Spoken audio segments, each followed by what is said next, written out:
This week on Forward. People often think of entrepreneurs as big risk takers, but they aren't. They try to measure, like, what's a risk I can afford to take and invest in that. The idea that you can be engaged in something that is going to try to at least control your world and maybe have an impact on the broader world is a very comforting and empowering feeling for young people. You know what I find to be the antidote for anxiety and depression is action and agency. I can't tell you how many conversations I have when I say, gosh, I'm a social moderate and an economic conservative, and everyone says, would you please start a party that's for those folks, because I've never felt like I had a home. And I hope that that's at least partially what we're doing.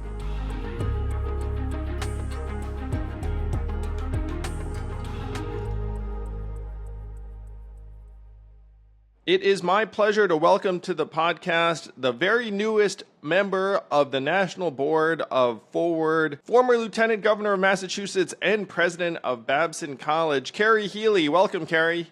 Thank you, Andrew. It's great to be here. I am so pumped to have you as a colleague.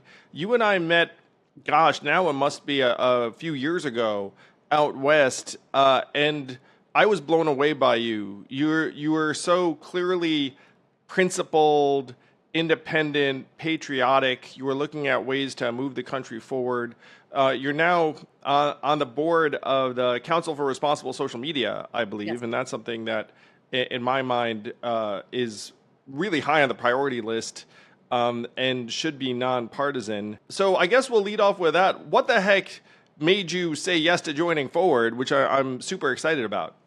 Well, I guess, Andrew, I've been looking for a home maybe my whole life politically. So this is one of these moments where I feel that I have the opportunity to be in on the ground floor with you and Governor Whitman to build something that will really be valuable for the next generation of Americans, which is to give people the opportunity to express the full range of political beliefs and expressions and to work constructively in politics, which is something I've always wanted to do. I had the opportunity to do that in Massachusetts and in what is probably a pretty unique environment where Republicans and Democrats work very closely together for the good of the people. And I'd love to see that across the country. And I'd love to give other people that opportunity. Amen. So you started out as a high school student in Florida. Do you still spend a lot of time in Florida? Where do you hang your hat nowadays? You know, I don't. I actually have ended up back in Massachusetts. I just spent about 3.5 years down in Washington, D.C., working with the Milken Institute, helping them sort out how to found something called the Center for Advancing the American Dream. And that was a great experience because it really gave me the opportunity to dive deeply into why people are so concerned about the future of America, why they do or do not believe that the American dream exists now or whether it ever existed for all people, and also what kinds of things we might be able to do to increase access to the American dream. And so that's that. I'm glad I spent some time in Washington, but I don't think the answers are actually in Washington. I think the answers are out around the country, and that was something that really made me want to get back to Massachusetts and re-immerse myself in that culture, which is so conducive to hearing different points of view and a very wonderful awareness of our nation's history and the value of that history to our values. Well, I want to dig into the Center for Advancing the American Dream and what you learned and figured out over the last several years, because you were just starting that when you and I met out west. But first, let's retrace your steps a little bit, because people, I think, always are interested in origin stories. So you went to school in New England, and then you got an advanced degree, I want to say, in Europe, came back, and you wound up in politics relatively early in your career. You did some policy research and work, and then you ran for, I want to say, a state rep seat, and you were still relatively young. Did you know you always wanted to get into politics? What was that first race like? So I did. I grew up in Daytona Beach, Florida. I went to public schools. And I was interested in politics. I went up to the State House in Tallahassee and was a page in the Florida legislature back in the time when it was virtually all male and they were having fist fights in the hallways, and it was just a very rough and tumble, crazy environment. but I was interested in it because that's where policy was being made, and I found it fascinating. And so I didn't get involved with politics until I was almost 37 years old. But I was an observer. I was a political science major. I studied at Trinity College Dublin, as you mentioned, and studied law and politics, and was always very interested in how law interacted with our policies and what kind of society that makes. And so when I had the opportunity to begin to go into politics when I was about 37, 38 years old, I had a really strong basis of things that I wanted to do. I'd been working for 10 years for the US Department of Justice on criminal justice issues. And as you well know, criminal justice issues arise out of social issues. So I was looking at things like drug abuse or gang violence or child abuse and neglect or domestic violence. And so often, when you really dig down in those issues, what you find is addiction, you find homelessness, you find a history of violence within someone's family, you find people who dropped out of high school and really had very few options as they were moving forward. And so after about 10 years of doing that criminal justice research and publishing papers and white papers and going to conferences that nobody attends, I realized that if I were actually going to do anything about this, if I actually wanted to see change in the issues that I had at that time become very passionate around, I needed to run for office. And my idea was, even if I didn't win, which I certainly didn't, I lost twice for the legislature, I would have a platform to talk about it. And I think that that's something wonderful that everyone should feel about politics, is that politics and our political discussion provides a platform for you to talk about things you care about.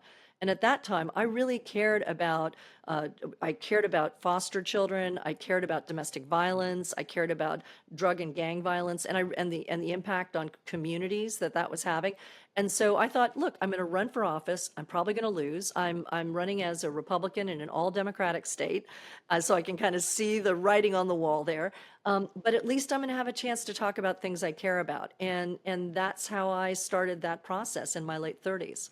Well, you impressed a lot of people. You wound up in a leadership position in Massachusetts and then got knighted to be Mitt Romney's lieutenant governor, which I dare say I talked to someone about you in this interview, and they said, wow, Mitt Romney, history seems to be very, very kind to Mitt Romney in terms of both national leadership, but also what he did in Massachusetts.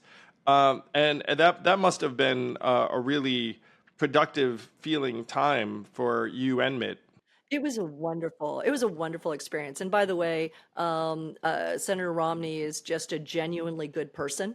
I know a lot of times people are a little bit cynical about someone who seems maybe a little bit too good to be true, but he is honestly a very good person every single day of the week, and loves his family and loves his country and is willing to make very difficult decisions for which he's been harshly criticized by a number of people in order to stand up for principle. So I have nothing but the greatest admiration for him, and it was a great experience working with him. It is funny where I feel like Mitt now has morphed into this wholesome grandfather figure for a lot of people, which I'm sure he is both wholesome and a grandfather. Well, yeah, do I believe at least 25, maybe 26 grandchildren. So I think the answer is that's exactly who he is. Yes. So you then ran for governor as a Republican in a very blue state, and that didn't go your way. I feel like this movement forward, in many ways, is tailor-made for someone like you, because you strike me as reasonable, policy-oriented, moderate, blue state Republican, honestly. I don't know if that's a fair description. Well, that's right. I mean, there is a whole category of Republicans in the Northeast, and when Governor Romney and I were in office together, there were Republican governors throughout the Northeast, actually, in almost every state, and these are folks who are generally described as being socially moderate and economically conservative, and although it's not necessary for state level policies, I would also say that I personally am a foreign policy conservative as well. I believe that America should lead, that it's our obligation to lead, but that we shouldn't lead with force. We should lead with moral character and principle, and that we need to lead with a strong economy. and that strong economy begins at home. So those are the principles that I always felt comfortable with. These are principles that a number of people in the Northeast feel comfortable with.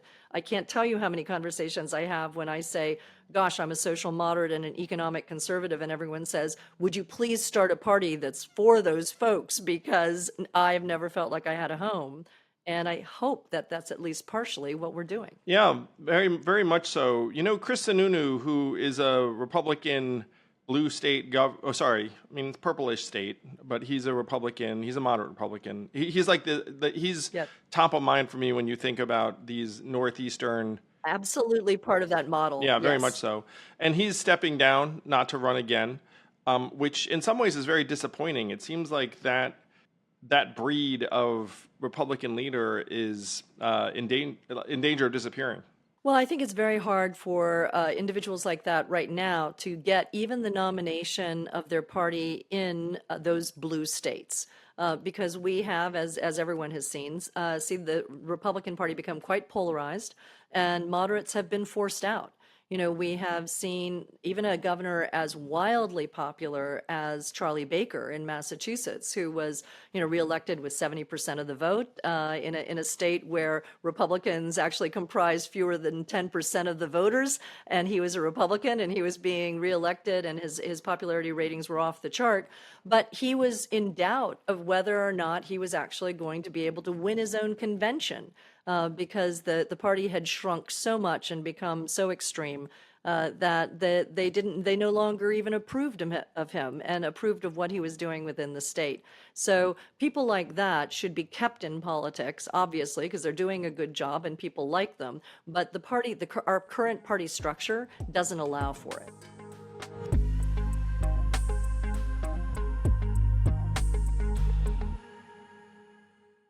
This podcast is sponsored by Helix Sleep.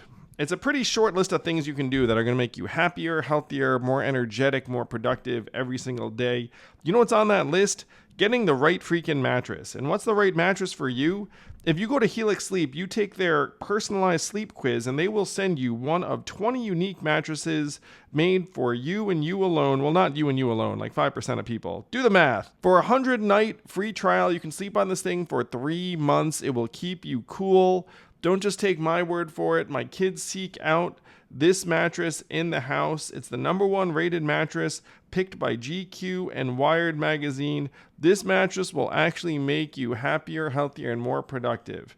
Helix is offering 20% off all mattress orders and 2 free pillows for our listeners. Go to helixsleep.com/yang. This is their best offer yet, and it won't last long. With Helix, better sleep starts now.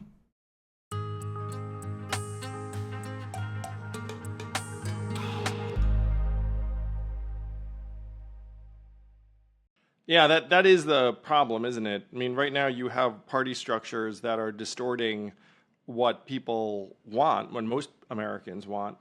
And unfortunately, it's corrupting incentives for a lot of political figures or candidates. I talked to some folks this week, and they said up front, they were like, look, I would never run in this environment, and most of the good people I know wouldn't run. It's super sad. So you became the first woman president at Babson College, which is an institution I respect and admire a great deal.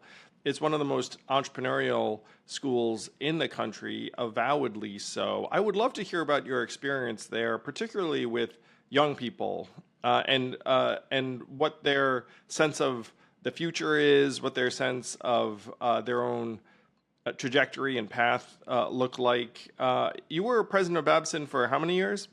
For 6 years, from 2013 to 2019, up to their centennial. That's a long time, and you accomplished a great deal there. It's getting to be more the typical length of time for a college president. College presidents used to stay forever, but now it's more like 6 to 7 years. And I have to say, I'm so pleased that I went to Babson in particular because of their focus on entrepreneurship. What I got to see is that, so many young people feel disempowered. They feel that they're worried about the job market they're going into. They're worried about how jobs of the future are going to be different than the ones they have. They're worried whether or not they should be spending as much money as they are to get the college education that they are. And yet, when you're at a college like Babson, where 99% of the graduates have a good paying job within 6 months of graduation. There's no sense of return on investment not being there. People know that they're going to get value for their money in that environment. And right now, I think there are so many questions about the overall value of higher education and whether people ought to be going into debt to get, that kind of credential, that we really need to refocus on things like entrepreneurship that give people, first of all, the power to create their own job, right? They don't have to wait Yep. around for someone else to provide an opportunity to them, but they can use their own initiative, their own talents, and to work with others who have a similar entrepreneurial mentality. But also, those are job creators, right? Those are the people who are not just going to take a job created by somebody else. They're going to create not only a job for themselves, but they're going to create jobs for other people too. And they are seeing problems and they're creating solutions for those problems that are going to be economically advantageous to their communities and their country. So I loved working with those kids, and they are the most energized, optimistic, international group of students that you'll find. Yeah, I have a number of friends from Babson, but two come to mind. One started a business, a rock climbing gym business, and then the other became a very senior executive at L'Oreal Cosmetics. And as a result, I just think of the Babson folks as really smart, practical, get stuff done. And I can see you as a president who's very happy to reinforce that kind of culture. So I get asked all the time by parents advice for young people. You're a parent yourself, though your kids are probably past college and whatnot. They're around 30. They're around 30. Yeah. So Yeah. when parents ask you for advice about their kids, or when even they did when you were president of Babson, what did you tell them? Well, one of the things that I always emphasize to parents, because they get so nervous around this notion of choosing a college, and then they worry that if they don't choose the right college, that their child's life will be ruined, or if they don't get into this specific elite college, that their life is over, is just that there are so many wonderful paths to take.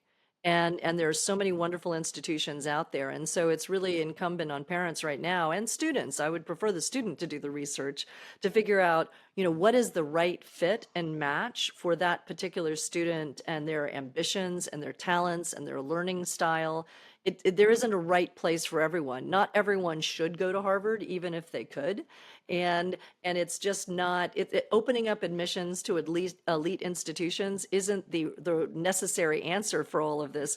It's telling everyone you don't have to go to elite institutions to get to where you want to go. Really think hard about what kind of life you want to live, where you want to live it, what region, what you want to do, and then find the place that specializes in what you really love and what you enjoy.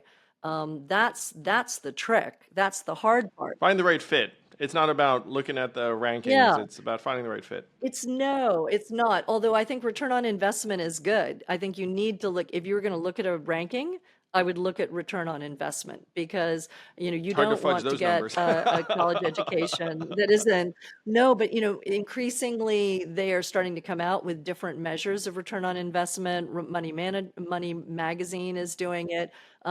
Even some of the more traditional U.S. News and World Reports are trying to take a stab at it. But looking at the alumni is probably the best measure, just as you were saying, hey, I keep bumping into Babson graduates who are doing fun things and interesting things with their lives. I think that's always a very good way to figure out if that's a good place for you to go. All right, so I have a big question for you, which is teaching entrepreneurship. So I ran an entrepreneurship organization that I started for 6 years. So I have a sense as to how we went about it. But one joke I used to tell, so this is a true fact, that even as the number of entrepreneurship programs on college campuses have multiplied, the rates of business formation among college-age people have plummeted. So you have more programs and fewer actual businesses getting started. So here's my joke, Kerry. You can respond to it. I used to say if you wanted a really effective entrepreneurship course, the professor would just say on day one, if you take this course, everyone here gets an F. And then whoever shows up in week 2 actually has the makings of an entrepreneur because they would accept Because we're you're accepting accepting failure. failure. Or Hey, I'm going to determine your grade via random dice rolls. Because everyone who's like, oh, I need an A will jet. And the folks who are wired that way, might not actually want to go through the trials and tribulations of starting a business. So how did you all go about training aspiring entrepreneurs? Well, this is such a fascinating question, right? Because it wasn't even, entrepreneurship was not even an academic subject 35, 40 years ago. It was considered to be something that either you were born with and you went off and did, or it was something that you had a business plan and you were more of a sort of an engineer and you prepared business plan. There used to be business plan competitions where people would look at it. What we did at Babson was very different, which was we threw everyone in off the deep end immediately in their first year, and one class that everyone had to take was to start a business. And they formed teams and they thought about different ideas and they voted on the ideas and the bad ideas were washed out. And over the course of the year, they built a business, literally built it, got all the permits they needed to. They had some seed funding that was given to them by the college, not a lot, but some. And then by the end of the year, they had to either give their profits to a nonprofit or pay back the seed funding and give the profits away, or if they just washed out, well, that's the way it is. But they weren't graded, as you mentioned, they weren't graded on whether they made money at the end of the time. They were graded on, did they learn from the process? Did they learn how to put together a team? Did they figure out, how to manage cash flow? Did they figure out how to just say, this is a bad idea. We need to start over. We need to pivot and go do something else. So if they learned and they could stand up at the end and say, boy, I failed miserably, and this is how I failed and why, then that person would get an A. Okay. This raises so many questions that I must know the answer to. So, first, what year are they when they take this course? Second, They're 18 years so old. it's a freshman year course, which is awesome. Yes. Second, how are the teams arranged, and how many students are on each team? Some of these teams are up to maybe 15 people, but others end up being quite small because there are moments when people can defect from one team and go to another team if they think that they aren't getting along or if they get fired. But how are they initially arranged? Is it a bunch of people get together and say, okay, we're a team, or is it I grab you and say, hey guys, you're a team? Like, how does that work? I believe that they actually have to form their own teams around, they usually form teams around the ideas that inspire them. So the first part is idea generation. And so then they sort of gather around like, oh yeah, I believe this idea can work. I'd like to work on that. And the third thing is, and the sums are probably very modest, but how much was it, and was it assigned per student? So if I had a 10-person team, we got 10x. Yeah, I'm afraid I've lost track over the last few years of how much money it is, but it's fewer than a couple $1,000s. I can say that. But is that on a per head basis, or so if I get more students, do we get more money? I think it's per team, as I recall, it's per team. I don't know. I need to get a professor on here to answer some of these questions, but it's enough money so that they can do something. They can start. And then they hopefully make a little bit money over time. I love that so much on so many levels. And one of my frustrations with a lot of these things is they don't make it real. If you put even a very, very small amount of money, it becomes real. And so I love the fact that you're actually doing that and trusting them and treating them like adults. Because one of the things I heard from some young people who take an entrepreneurship class is that it actually seems more daunting after you learn about, oh, there's, that like making a business plan. I mean, the fact is, X years ago, no one made a business plan. They just freaking started selling whatever the heck they were selling. It was whether it was cakes or flowers or singing telegrams or whatever it was. Like no one was coming up with the plan. So the fact that it's real and there's real money involved and there are real relationships at stake is awesome. Well, I think it's also important because people often think of entrepreneurs as these single individuals who go out and do it all alone. But of course, that's never true. You have to build a team around you. And so the notion that team dynamic and the fact that you can't really do anything alone, you really do need support of one way or another, is a good lesson to learn right up front. And some of the research that was done at Babson that I thought was fascinating was that three-person teams were most likely to What? succeed. That's the greatest freaking data point I've ever heard. Isn't that great? And then more than three was like less likely to succeed. But like three people Yeah, apparently more were chefs in the kitchen. No one has any real responsibility. You're like, yeah, fuck it. That person's annoying, and so I'm going to check out.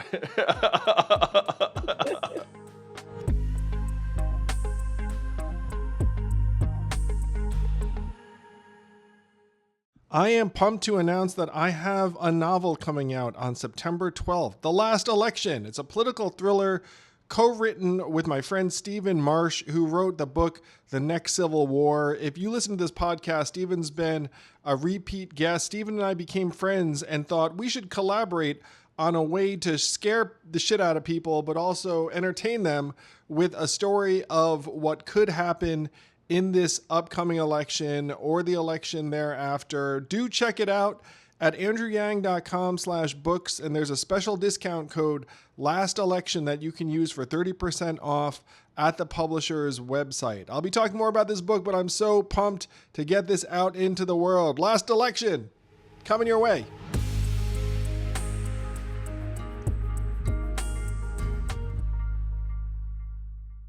Kerry, I love entrepreneurship dearly. I love entrepreneurship, one, because like you said, it's job creating, but also it's self-actualizing.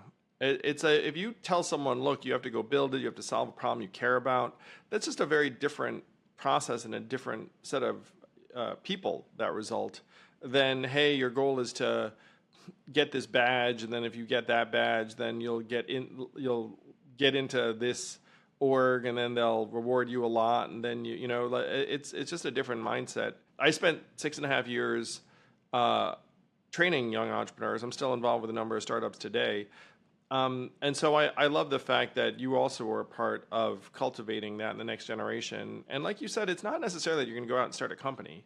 You can join a firm in various ways. I did write a book on this subject called Smart People Should Build Things about entrepreneurship back in my Venture for America days. I don't know if you probably wouldn't have. I mean, there are a lot of entrepreneurship books out there, but that was about my time training entrepreneurs. No, but I'm going to read it now. I'm clearly going to go get it now. So I think that one of the most interesting things about, watching these kids build things is that they are so proud of their efforts and so invested. And when we talk about young people today and many of the, the challenges facing them, so often they feel out of control. They feel depressed. They feel that, they feel Yes. not optimistic about the world around them. And in so many ways, entrepreneurship and really just the entrepreneurial mindset, you don't have to be starting a company, but having that mindset that I have control of my life. I'm going to Yes. do things that are going to make the world a better place. I'm going to gather with a few friends and make the changes that I can make. That can really, I didn't see the same issues that I see in young people in America in general, so much at Babson, because they were empowered. They really felt that they could make a change, they could do something with their lives, and that they weren't just subject to all of these really huge trends, whether it's, climate change or whether it's just the country that you AI and live in and the automation. political climate, AI, all of these things that just feel overwhelming to people right now. The idea that you can be engaged in something that is going to try to at least control your world and maybe have an impact on the broader world is a very comforting and empowering feeling for young people. You know what I find to be the antidote for anxiety and depression is action and agency. It's this locus of control is what we used to call it at Venture for America, but it's look like you control your own, certainly your own state of mind. Well, you can't totally control that, but you can influence that. You can control your own behavior. You can take action. One of the reasons why I enjoy what we're doing with Forward so much is I only feel better about a problem if I'm doing something about it. And if you don't do anything about it, then the problem can really, really plague you. That's right. And I think that entrepreneurship also teaches you to take reasonable risks, right? People often think of entrepreneurs as big risk takers, but they aren't. They try to measure, like, what's a risk I can afford to take, and invest in that. But by that incremental risk taking, you really become more brave and more wise about what the risk really entails. And that's a lot of the concerns that people have today are around this notion that they can't take risks because the outside forces are so strong. And when starting a new party, right? It's a big risk. And a lot of people say to me, "Oh, what, like, what are you thinking? It's going to take 20 years." You have to start somewhere and you have to take a risk. It's not that big of a risk. It's a bigger risk doing nothing. I hope Forward becomes the party of entrepreneurs and entrepreneurship and building and agency and giving us back control of our own futures. But I couldn't agree more with the sentiment you just expressed that most of the risks people are talking about are phantom risks. This is something that drives me nuts. That there are so many people that's like, oh, can't do this, can't do that. It's like, wait a minute. There's a bigger risk of us sitting around and waiting for the bad things to overtake us. Or when I was young and I started my first company, that totally flopped, by the way. I thought that the risk was looking in the mirror 30 years later and not having done anything. Which, by the way, I was like, well, that's a risk I could control. Like I could, I can at least take a few shots at something.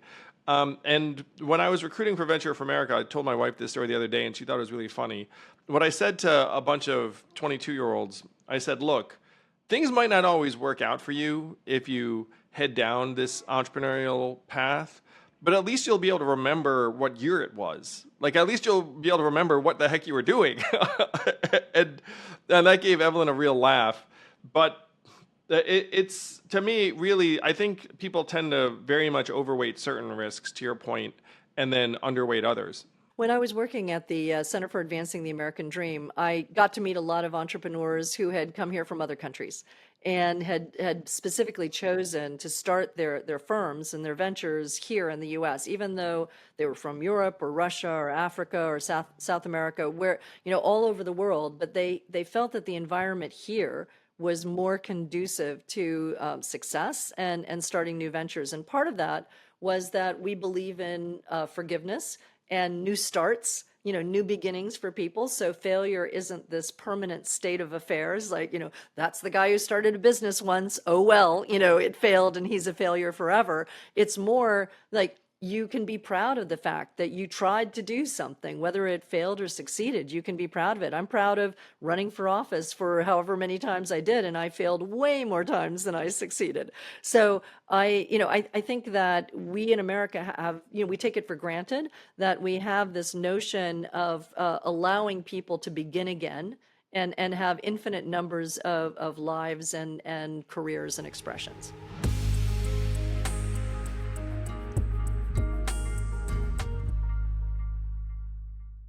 Oh yeah, I think I'm on my fourth career, Kerry. if I had to And you're catalog young. it. You're young. But I Yeah. think there is something very important about the immigrant experience. I'm the child of immigrants myself, and my parents worked very hard, and we felt appreciative of the opportunities here in the U.S. And when people come from other parts of the world, I think they have a real appreciation for what the U.S. provides. Meanwhile, a lot of young people feel like, hey, the American dream is not real for me, or it's dead.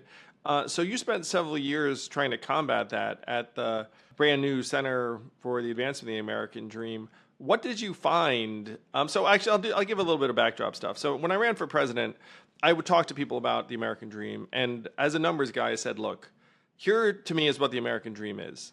We expect our kids to do better than we did. Or if you're a young person, you expect to be better off than your parents were. Now, do young people right now expect that? Most of them do not. And the numbers are that they're probably right not to, because things are less affordable and less accessible.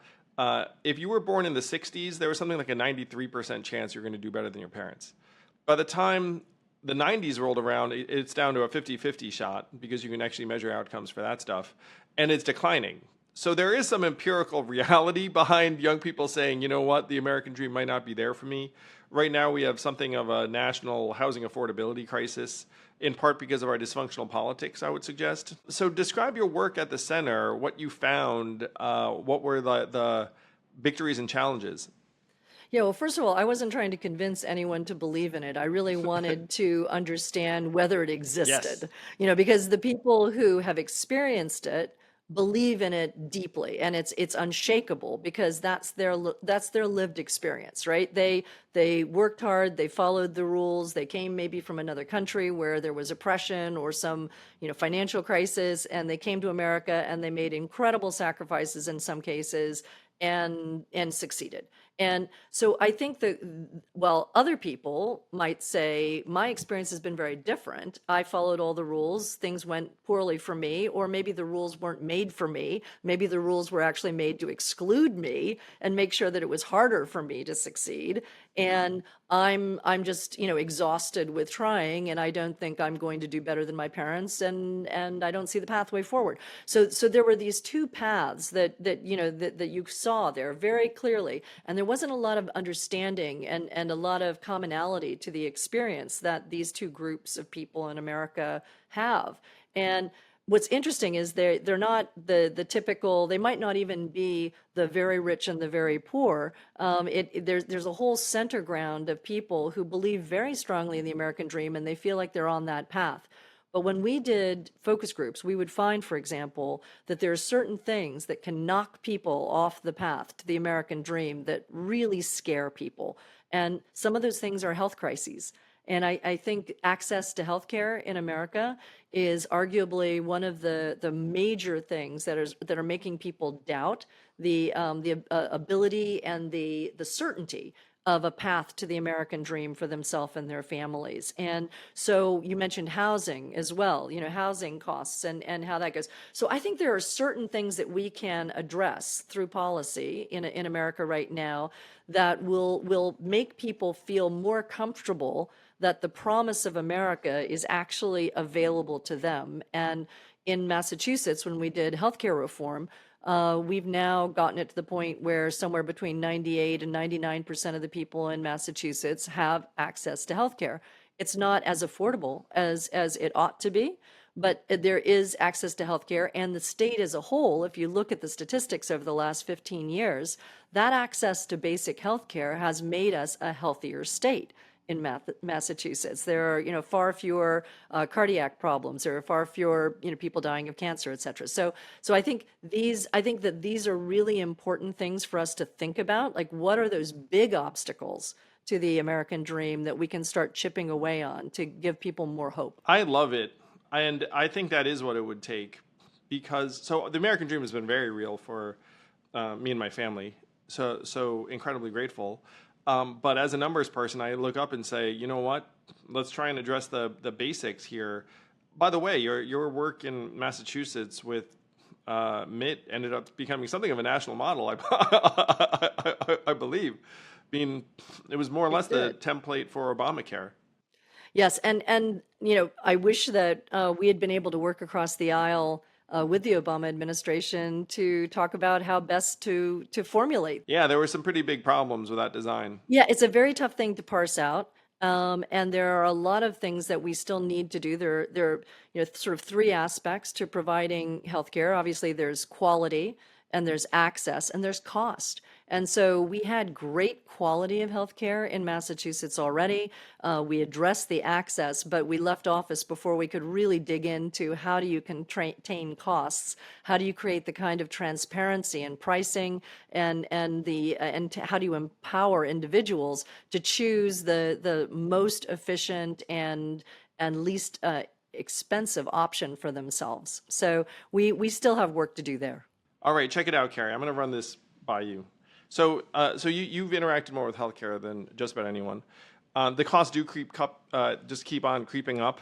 I want to say last I checked, it was something like 17% of the economy and rising. And here's my general thesis. Let's see what you think. Hundreds of millions of Americans want better lives for their kids than themselves, and you and I are parents, so we want the same thing. We keep making the fundamentals of a middle-class life tougher and tougher to come by. Where you have healthcare, it just gets more and more onerously expensive because you have these companies and institutions that their business model essentially is like, well, I'm going to increase my pricing by 5% this year because that's how I make more money. And I'm a publicly traded company. So one of my jokes when I was running for president was, you know what? No American has ever gotten a letter from their insurance company saying, "Hey, great news, we're cheaper this year." No one's ever gotten that letter.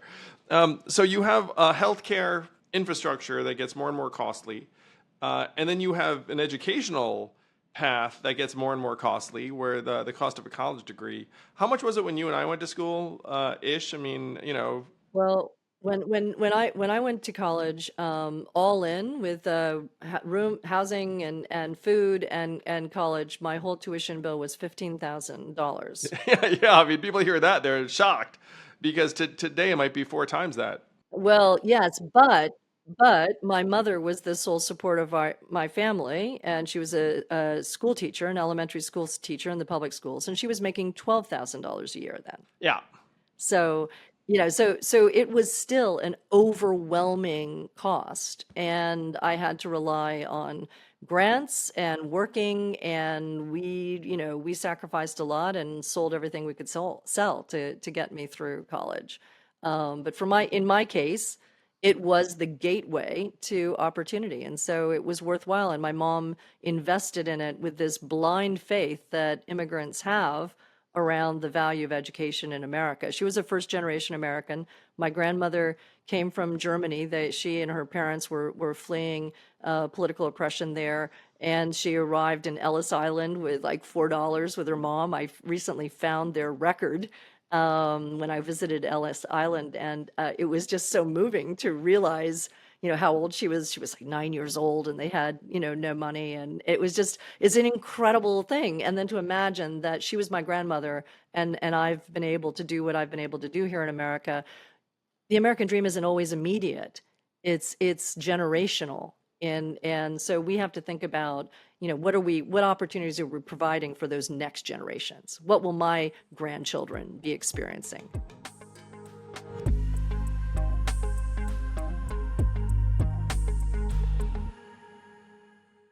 Think about the term private citizen, keyword private. That's what you want to be when you go online, but unfortunately, not a whole lot we do is kept to ourselves nowadays. It's more like exposed. Who wants to be an exposed citizen? Not you, not me. To keep my data private when I go online, I turn to ExpressVPN because it's incredibly easy to use to secure my data, and it can do the same for you. It will reroute your connection and mask your IP address, so basically everyone cannot see what you're doing, and you too can do what you like in the privacy of your own internet. So if, like me, you believe that your data is your business, secure yourself with the #1 rated VPN on the market. Go to expressvpn.com/yang. Don't forget to use my link so you can get 3 extra months free. That's expressvpn.com/yang. expressvpn.com/yang to learn more.